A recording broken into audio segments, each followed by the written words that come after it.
한 번은 인터넷에 이런 글이 올라왔습니다. 추억을 찾아드립니다. 무슨 말이냐면 한 손님이 사진을 올려요. 돌아가신 엄마랑 할아버지랑 찍은 사진인데 이 장소가 어딘지 꼭 찾고 싶습니다. 그러면 어떤 사람이 그 장소를 사진을 보고 찾아준대요. 또 어렸을 때 강아지가 찍은 사진인데 이제 무지개 다리를 건너서 이 사진의 추억의 장소를 찾고 싶어요. 또 그럼 그 사람이 장소를 찾아준대요. 이 사람의 이름은 레인 볼트라는 사람인데 놀랍게도 이 사람은 구글 맵을 거의 다 외우다시피 한대요. 그래서 어디 지역에 무슨 특징이 있는지를 다 안대요.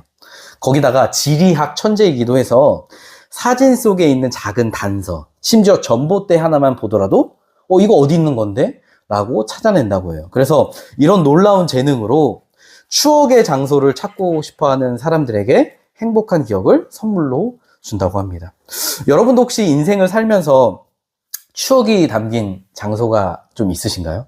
우리 권사님, 뭐 남편과의 첫 만남 장소. 네. 동인천요. 동인천역에는 물다방이었어요. 아, 물다방. 그때는 다방에서. 우린 청년다방이었는데. 다방, 네. 저희 아내는 참 장소 기억 이런 거를 잘하는데 가끔씩 저에게 묻습니다. 오빠 여기 우리 왔던 거 기억나요? 그랬었나요? 응, 우리 몇 년도 몇 월 며칠 여기 왔었잖아요. 하면 제가 소름이 이렇게 돋을 때가 있습니다. 이렇게 우리는 살면서 추억이나 어떤 기억이 담긴 특별한 장소가 있죠. 그런데 오늘 본문에서도 그런 소중한 장소가 등장을 합니다. 우리가 지난번에 나눈 사무엘상 내용, 지난주 말라기였고 그 지난주는 사무엘상 내용 살펴봤었는데 기억나시나요? 혹시 무슨 내용이었는지? 네, 한숨이 나왔습니다. 무슨 내용이었냐면 이제 다윗을 죽이려던 사울의 광기가 본격적으로 시작됐죠. 이전까지 사울은 주로 뒤에서 다윗을 죽이려고 모략을 꾸몄어요. 근데 모두 실패하죠. 그래서 어떻게 해요? 이제는 다윗을 죽이겠다 공식적으로 선언을 합니다. 그래서 다윗의 절친이자 사울의 아들이었던 요나단도 사울을 설득하지 못했어요. 또 다윗의 아내이자 사울의 딸이었던 미갈마저도 사울을 말리지 못했죠. 그래서 결국 이 다윗이 누구에게 도망을 갔죠? 사무엘. 이스라엘 영적 리더이자 다윗을 기름 부었던 사무엘에게 도망을 갔습니다. 그리고 오늘 본문 21장을 이제 보면 이제 사울을 피해 먼 피난의 길을 떠나는 다윗의 모습이 다시 등장을 합니다. 우리 한번 1절 말씀 다시 한번 읽어보도록 하겠습니다. 시작. 다윗이 노베 가서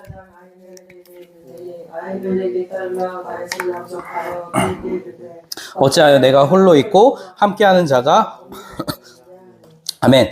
지금 다윗이 피난의 길을 가면서 가장 먼저 들린 곳이 어디냐면 노비래요. 여러분 혹시 노비 어딘지 아시는 분? 노비 어디냐면 이 당시 이스라엘의 종교 중심지가 바로 노비였어요. 그런데 1절을 보니 다윗이 그곳에 누구를 만나냐? 제사장 아히멜렉을 만납니다. 이 사람은 누굴까요? 혹시 여러분 엘리 대제사장 기억나세요? 사무엘상 1장부터 나왔던 그 사람의 증손자예요. 그런데 본문을 보니 이 아히멜렉이 다윗을 어떻게 영접했냐면 떨면서 영접했대요. 여러분 왜 이 제사장은 다윗을 만나는데 떨었을까요? 왕이니까. 다윗이 왕이에요? 네. 받아서 그걸 알까요? 네. 알아서? 혹시 우리 성도님들은 나는 수배범을 만나본 적이 있다. 수배범. 만약 그 수배범이 우리 집에 문을 똑똑똑 두드리면서 찾아온다면 어떨까요? 아싸 이럴까요? 아니, 무섭겠죠. 한 번은 한 경찰이 동창회에 갔는데 학창시절 자기를 괴롭히던 동창을 만났대요. 근데 뭔가 낯이 익어서 신원조회를 했더니 수배범이었던 거예요. 그래서 바로 아싸 하고 그 자리에서 그 친구를 체포하고 인생 최고의 복수를 했다라는 이야기를 하더라고요. 근데 지금 다윗도 그래요. 여러분 이 제사장은요 알고 있어요. 뭘 알고 있냐면 다윗과 사울의 관계가 좋지 않다는 거 알아요. 그래서 사울이 다윗을 죽여라 명령한 것도 알아요. 그러니까 다윗은 뭐냐면 지금 수배범이에요. 수배범. 근데 그 다윗이 지금 자기에게 왔으니 얼마나 두렵겠어요. 그럼 여기서 하나 질문. 오늘 본문의 다윗은 지금 도망가기도 바쁜데 자기는 지금 수배가 내려졌는데 그거를 알면서도 왜 굳이 가장 먼저 이 노비를 찾아왔을까요? 왜 찾아왔을까요? 제가 아까 얘기했잖아요. 노브는 어디라고요? 종교 중심지라. 다른 말로 이 노브 뭐가 있어요? 하나님의 성소가 있는 곳이니까. 여러분 성소가 뭐예요? 하나님이 머무시는 곳. 하나님의 임재가 함께 하시는 곳. 그래서 하나님 예배하고 하나님과의 만남이 이루어지는 곳. 전에 누가 그런 글을 올렸어요. 전에 결혼식 했던 거 생각해보면 너무 힘들었어. 그래서 두 번 다시는 하고 싶지 않다. 특히 지금 남편이랑 더 하고 싶지 않다. 그런 말 하더라고요. 우리 형제 결혼식 해봤나요? 안 해봤죠. 나중에 할 거예요. 보통 하면 무슨 생각이 드냐? 빨리 끝났으면 좋겠다. 힘들다. 이 생각부터 해요. 왜냐면 새벽부터 나오고, 새벽 4, 5시에 일어나서. 근데 우리 그리스도인들은 결혼식 할 때 보통 뭐를 드리죠? 예배식으로 예배를 드려요. 제 친구 중에 교회 안 다니는 친구가 결혼식을 갔는데 예배식이더래요. 근데 목사님이 설교를 30분을 하시더래요. 네. 그래서 힘들었다고. 보통 결혼 예배식 보면 청중들이 집중을 잘 할까요? 안 할까요? 안 해요. 막 뒤에서 떠들고. 그래서 굳이 꼭 예배식으로 해야 하냐 하지만 결혼 예배식은 왜 할까요? 우리도 결혼 예배식 했잖아요. 네. 우리 형제 나중에 결혼 예배식 하고 싶어요? 네. 네. 왜 하고 싶어요? 이거 지금 막 뭐라고 하는 거 아니에요? 좋을 것 같아요. 좋을 것 같아서. 결혼 예배식이란 건 뭐냐면 부부의 출발을 하나님께 예배로부터 시작하는 거예요. 하나님 앞에서 처음으로 우리는 이제 한 몸입니다. 서로 영원히 사랑하겠습니다. 약속하고 그 부부의 여정을 주님 안에서 시작하겠습니다라는 의미가 뭐냐면 그 예배식이에요. 그런데 오늘 본문의 다윗도 그래요. 먼 피난의 길을 떠나는데 하나님이 계신 성소를 먼저 찾아왔대요. 그럼 다윗이 이곳에서 무엇을 했느냐? 오늘 본문 아니지만 우리가 옆에 사무엘상 22장 10절 말씀을 한번 보면 다윗이 여기서 이제 한 행동 3가지가 있대요. 22장 10절 말씀 같이 읽어보겠습니다. 시작. 아히멜렉이 그를 위하여 또 주고 블레셋 사람 골리앗의 칼도 주더이다. 아멘. 뭐라고 하냐면 다윗의 목적이 3가지가 있었대요. 첫째는 뭐예요? 그를 위하여 여호와께 묻고. 무슨 말이냐면 지금 다윗이 자기가 해결할 수 없는 딱 문제 앞에서 뭘 했냐? 하나님께 여쭙다는 거예요. 하나님, 제가 어떻게 해야 될까요? 하나님 뜻을 알기 원합니다. 여러분, 우리가 인생을 살다 보면 어려움을 만납니다. 고난의 폭풍 속에 있기도 하고 사람과의 갈등에 부딪히기도 해요. 근데 그런 어려움과 갈등이 우리가 꼭 예측한 대로 내 인간적인 지혜로 해결되지 않을 때가 많죠. 어떤 문제는 풀면 풀수록 꼬여가고 화가 나기도 하고 억울함이 올 때도 있어요. 여러분, 사실 이 다윗을 죽이려 하는 사울 왕이 누구냐면 다윗의 장인이에요. 다윗이 사위예요. 근데 지금 장인이 사위를 위해서 질투해서 죽이려 해요. 여러분, 이게 얼마나 큰 비극입니까? 저는 정말 저희 장인어른께 감사해요. 저를 죽이시지 않으셔서 얼마나 다행입니까?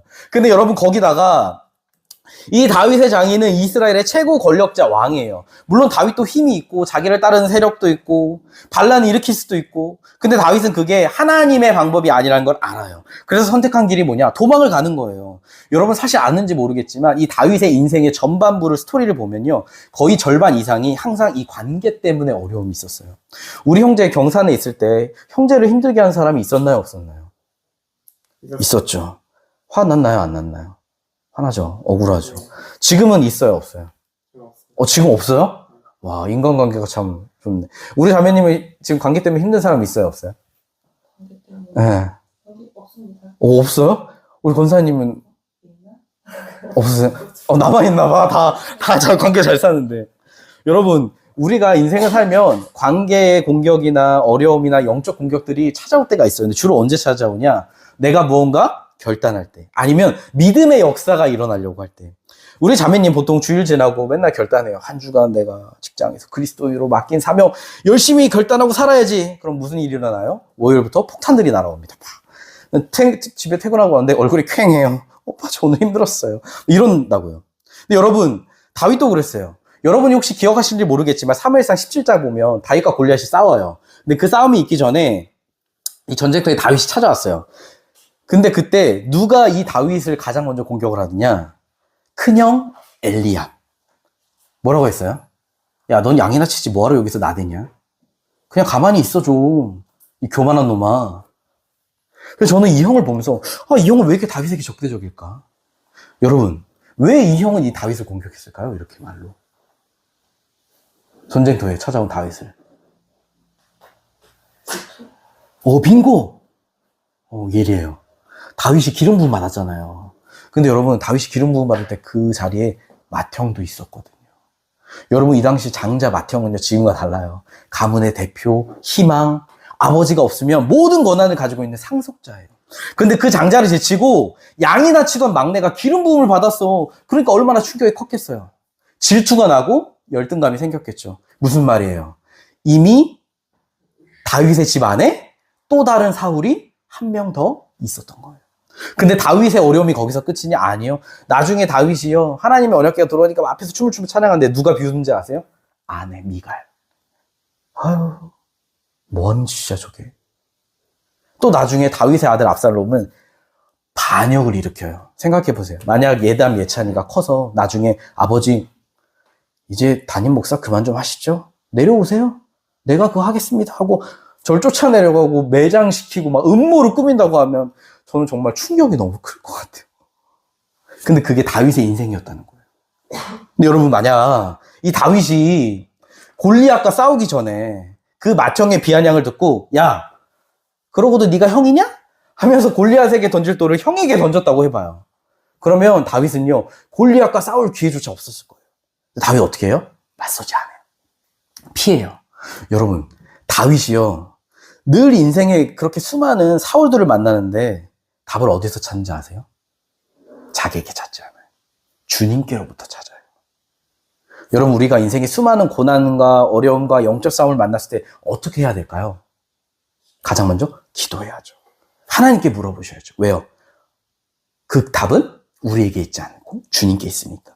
여러분, 나중에 출애굽기를 보면 모세가 이끄는 이스라엘 백성들이 애굽에서 나와서 홍해 앞에 왔어요. 바다가 있어요. 근데 애굽 군대가 뒤에서 쫓아오네? 전차를 타고. 근데 바다 앞에 막혀 있어요. 배도 없고 배를 만들 도구도 없고 시간도 없고 무기도 없어요.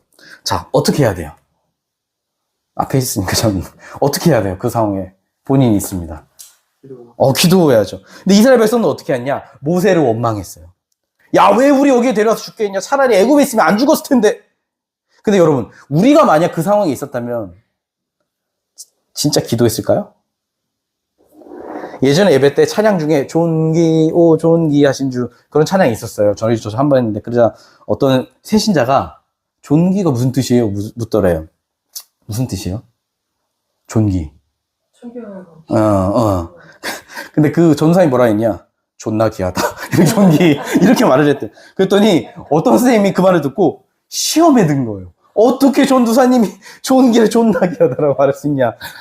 여러분, 근데 우리는요, 그 정도 말해도 시험에 들 수 있는 사람이에요. 근데 홍해 앞에 선다? 군대가 몰려온다? 난리가 나겠죠. 근데 모세는 뭐예요? 하나님을 봐요. 기도를 해요. 여러분, 우리가 어려운 일이 생기면 우리는 환경 탓을 많이 해요. 근데요, 성경을 보잖아요. 그러면 똑같은 환경에 있어도 원망하고 좌절하는 사람이 있는 반면 하나님께 기도하고 시선을 두는 사람이 있어요. 우리는 어느 쪽에 있습니까? 여러분, 만약 우리가 지금 고난과 갈등과 영적 싸움 가운데 있어요. 그러면요, 이 다윗처럼 모세처럼 주님께 가서 주님의 음성에 귀를 기울여야 돼요. 어떻게 기도를 해야 될까요? 아까 우리 형제 기도해야 된다는데 어떻게 기도해야 될까요? 주님, 이거 들어주세요. 내가 원하는 거 들어주실 때까지 기도하겠습니다. 그게 아니라 내 생각과 욕심 내려놓고 주님 뜻이라면 제가 순종하겠습니다. 그게 무슨 기도냐? 내 인생의 주도권을 하나님께 드리겠습니다. 그러면요, 어떤 일이 일어나느냐? 주님께서 홍해 바다를 여세요. 주님께서 우리 삶에 하나님의 뜻을 비춰주시고 우리 발걸음을 인도하시고 우리를 보호하시고 지혜를 주신대요. 여러분, 제가 전에 얘기했잖아요. 내가 걱정하고 고민하면 누구 일이다? 나의 일이다. 근데 하나님께 맡기고 기도하면 누구의 일이 된다? 하나님의 일이 된다. 우리는 지금 나의 일을 하고 있습니까? 하나님의 일을 하고 있습니까? 오늘 본문을 보면 다윗이 성소에서 하나님의 뜻을 구해요. 그런데 다윗이 성소의 목적은 그게 전부가 아니래요. 우리 3절 말씀 한번 같이 읽어볼게요. 시작. 이제 당신의 수중에 5덩이나 무엇이나 있는 대로 내 손에 주소서 하니 아멘. 지금 여러분, 다윗이요, 급하게 도망 나온 상태예요. 밥을 제대로 챙겨 먹었을까요? 겨를이 없죠. 여러분, 해군에 UDT 특전사라고 있대요. 여기는 합격하려면 훈련을 통과해야 되는데 가장 많이 떨어져 있는 훈련의 구간이 어디냐면 지옥의 생식주래요. 이게 뭐냐면 5일 동안 500ml 식수만 제공하고 나머지는 니네가 알아서 해결해라. 문제는 근데 허허벌판이라 먹을 게 없어요. 거기다 훈련은 평소와 똑같이 진행되고 잠도 잘 못 자요. 그리고 그 훈련 코스 중에 옆에 조교가 식사하는 걸 지켜봐야 하는 훈련도 있대요. 근데 조교들이 뭘 먹냐? 삼겹살을 구워 먹는데, 거기서. 야, 먹고 싶지? 이거 먹어도 돼. 먹을 수 있어. 그러니까 어때요? 이 사람들이 이제 정신이 나가면서 판단이 마비되면서 어떻게 해야 하냐? 삼겹살을 뺏어 먹다가 탈락하는 경우가 진짜 많대요. 너무 잔인한 거죠. 여러분, 배고픈 게 그렇게 무서운 거예요. 근데 지금 다윗이 그래요. 굶었어요, 계속. 배고파요. 힘이 없어요. 그러니까 물어요. 당신의 수중에 뭐가 있습니까? 먹을 것 좀 달라. 그러니까 4절에 제사장이 이렇게 말했대요. 4절 말씀 같이 읽어볼게요. 시작. 제사장이 다윗에게 대답하여 이르되 보통 떡은 내 수중에 없으나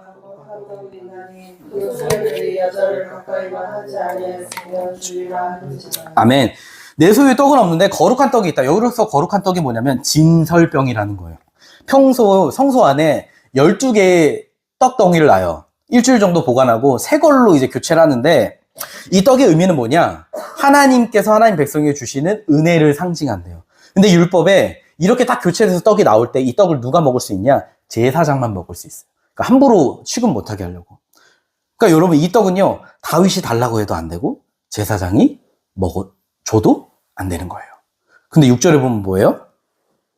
제사장이 그걸 주고 다윗이 이걸 먹어요.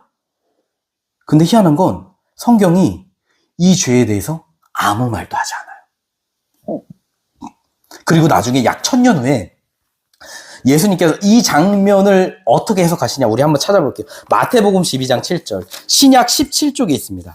시작. 나는 자비를 원하고 제사를 원하지 아니하노라 하신 뜻을 너희가 알았더라면 무죄한 자를 정죄하지 아니하였으니라. 아멘. 뭐라고 하시냐면 하나님이 가장 원하시는 건 뭐냐면 어떤 외부적인 의식이나 법이나 종교적 의무를 잘 지키는 것보다 한 사람에 대한 사랑, 긍휼, 자비를 더 원하신다. 옛날에 중학교 때 제 친구 중에 별명이 사이비가 있었어요. 왜냐면 교회를 다니는데 한 번은 주일에 다음날 학교로 가니까 준비물을 사야 되는 거예요. 샀대요. 그러자 교회 목사가 너 왜 주일에 돈 쓰냐? 왜 사냐? 네가 돈 쓰니까 그 사람들이 장사해서 교회 안 오는 거 아니냐. 실제로 옛날에 그런 이야기를 되게 많이 했었어요. 교회들에서. 주일에 사 먹지 마라. 근데 그 목사가 어떻게 했냐면 안 되겠다. 너 엎드려 뻗쳐 하고서 몽둥이로 빠따를 때 엉덩이를 때렸대요. 그래서 그때부터 저희가 그 친구를 사이비라고 불러요. 사이비 교회 다닌다고. 여러분, 주일에 돈 안 쓰는 게 중요해요? 학생이 준비물 사는 게 중요해요? 너무 어려운 질문인가요? 학생이 준비물 사야죠. 그런데 이 시대 종교 지도자들이 그랬대요. 예수님의 제자들이 안식일에 배고파서 굶주려서 밀을 비벼 먹었어요. 근데 원래 유대인 규정에는 안식일에 일하면 안 돼, 밀 비비는 거. 그러니까 바리새인들이 제자들을 막 공격하니까 하신 말씀이, 예수님 그러신 거예요. 야, 안식일에 일 안 하는 게 중요하냐? 아니면 생명이 중요하냐? 생명이 중요하지. 만약 우리 종환 형제가 돈이 없어서 지금 굶는다고 해봐요. 지금 얼굴이 다이어트나 살 좀 빠졌는데 쓰러지기 일부 직전이에요. 제가 돈이 없어요. 종환이한테 너 배고프고 힘들지? 근데 내가 지금 가지고 있는 게 헌금밖에 없어서 이건 쓰면 안 되니까 그냥 기도해 줄 테니까 기도 받고 가? 그러면 돼요? 아니요. 그 헌금이라도 써서 밥을 먹여야죠. 살리고 봐야 될 거 아니에요. 근데 지금 예수님이 그러시는 거예요. 야, 하나님이 가장 원하시는 건 그런 게 아니라 자비, 생명을 살리는 거다. 그 진설병이 하나님이 주신 은혜를 상징한다며. 그럼 뭐 규정 때문에 안 돼요. 그게 아니라 배고픈 자에게 줘서 생명을 살리는 거, 그게 가장 중요한 거 아니냐. 여러분, 현재 대한민국의 교회 수가 몇 개 정도 될까요? 현재 기준은 없고 2018년도 기준으로 약 56,000개 정도 있대요. 지금은 더 많겠죠. 물론 없어지는 교회도 있지만. 근데 심각한 건 교회가 이렇게나 점점 많아지는데 교인 수는 감소해요.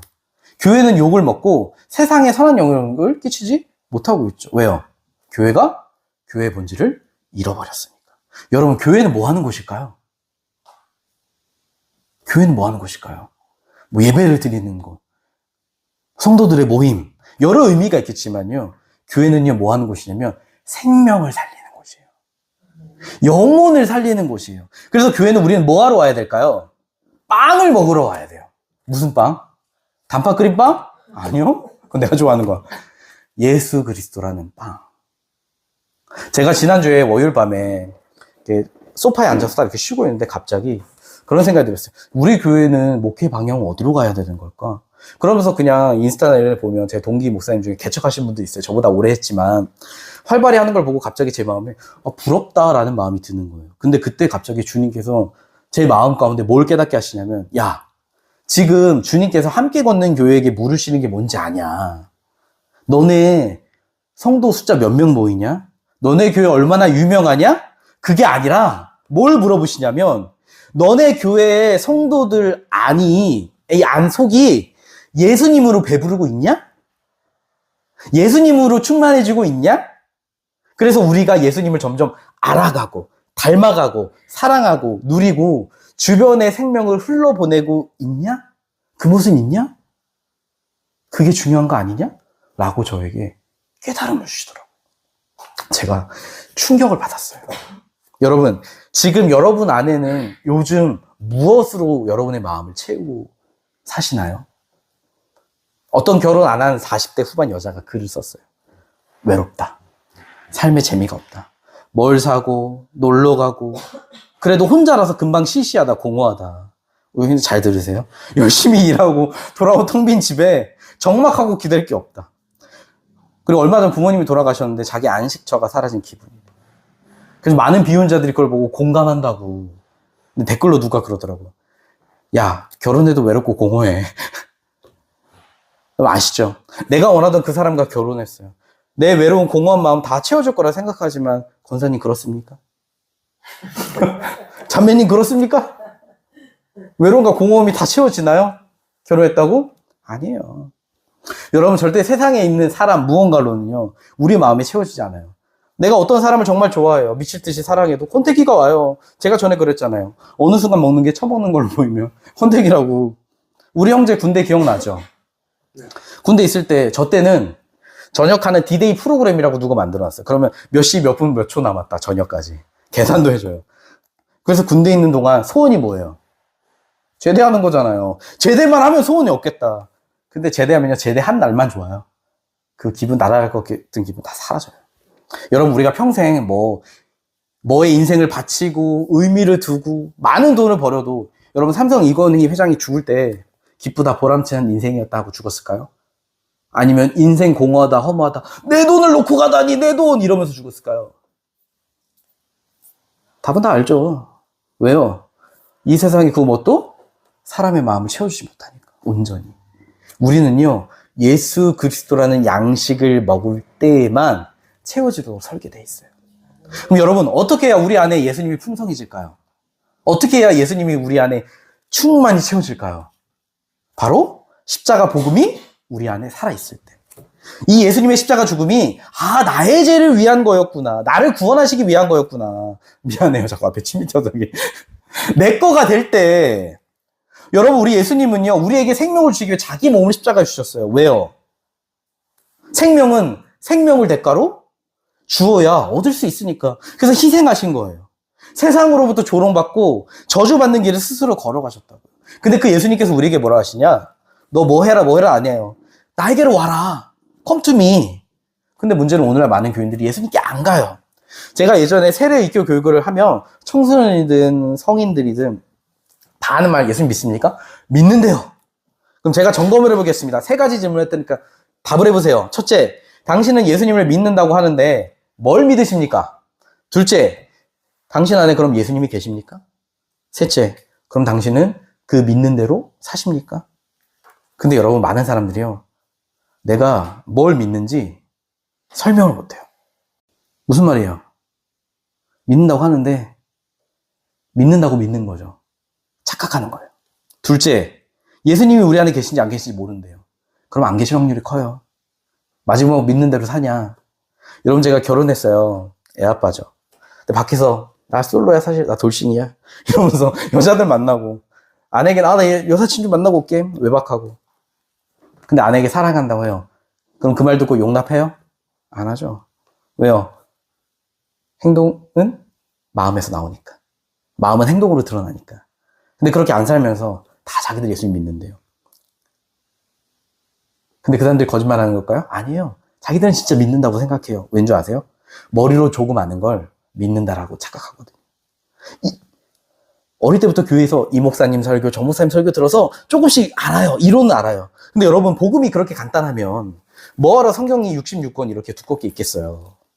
근데 자기는 다 알아서 제자훈련 받을 필요도 없대요. 여러분 우리가 제자훈련 할 때 저는 항상 성도들에게 했던 이야기가 뭐였냐면 우리는 이론을 배우기 위해서 하는 게 아닙니다. 왜냐하면 복음은 이론이 아니니까요. 복음은 십자가에서 죽으시고 부활하신 예수님, 그분이 복음입니다. 복음은 인격체니까. 그래서 예수님이 그러시는 거예요. 나에게로 와라. 나에게 와서 배워라. 나와 같이 서로 알아가자. 나와 같이 친밀한 사랑의 교제를 나누자. 그게 나를 먹고 그게 나를 채우는 거다. 사랑하는 성도님들, 우리는 지금 예수님이란 양식을 매일매일 우리 안에 채우고 계신가요? 여러분, 우리가 교회 와서 예수님이란 빵을 먹어야 해요. 근데 그만큼 중요한 건 우리 삶에서도 그 빵을 먹어야 합니다. 그래서 나와 주님과 만나는 나만의 성소가 있어야 되는 거예요. 저는 옛날에 어학연수를 가든 신대원들 가든 항상 밖에 나가서 찬양하고 기도하고 했던 기억이 있어요. 지금은 어디가 성소냐면 제 방이 저의 성소예요. 밤마다 주님을 기도로 만나고 아침으로 마다 말씀으로 예수님이랑 빵을 먹어요. 운전하는 차 안이 성소가 될 때도 있어요. 근데 희한한 건요, 제가 그 성소에서 하루라도 빵을 못 먹잖아요. 그럼 뭐가 찾아오는지 아세요? 바로 티가 나요. 제 마음의 불안, 두려움, 허무함, 공허함. 내가 지금 뭐 하고 있나? 각종 오염된 쓰레기들이 저를 덮치는데 제가 못 이기겠더라고요. 왠 줄 아세요? 배고프니까, 힘이 없으니까. 그래서 예수님이 말씀하시는 거예요. 나를 풍성히 먹고 채워라. 왜요? 어려움을 이겨낼 수 있는 힘은 밖에서 내가 무언가를 가지고 있다고 스펙이 많다고 해서 이기는 게 아니라 내 안에 주님이 풍성히 계실 때 승리할 수 있는 거니까요. 여러분은 어떠세요? 여러분만의 성소가 있으신가요? 하나님 만나는? 만약 그 성소가 없다면 우리는 지금 어쩌면 심각한 배고픔 상태에 있을지 모르겠어요. 오늘 본문의 다윗, 고난 중에서도 성소에서 하나님께 묻고 배를 채웁니다. 그리고 길을 떠나려는데 8절과 9절을 보면 마지막으로 이것을 가져갔대요. 우리 한번 8절 9절 말씀 같이 읽어보겠습니다. 시작! 다윗이 왕의 일이 급함으로 내가 내 칼과 무기를 가지지 못하였나이다 하니 제사장이 이르되 내가 엘라 골짜기에서 죽인 보자기에 쌓여 에봇디에 있으니 내가 그것을 가지려거든 가지라. 여기는 그것밖에 다른 것이 없느니라. 다윗이 이르되 그 같은 것이 또 없나니 내게 주소서 하더라. 아멘. 지금 다윗이 뭐를 가져갔냐? 골리앗의 칼이래요. 여기서 골리앗의 칼이 뭐냐면 옛날과 다윗과 골리앗이 싸울 때 다윗이 물맷돌로 골리앗의 이마에 맞췄잖아요. 쓰러졌을 때 다윗이 뭐로 골리앗을 말무리했냐? 골리앗의 칼을 뺏어서 목을 뱄어요. 그래서 이 칼은 승리의 기념으로 해서 지금 딱 성소에 박물관처럼 보관이 돼 있는 거예요. 그 칼을 가져가겠다. 여러분, 질문. 왜 다윗은 하필 골리앗의 칼을 가져갔을까요?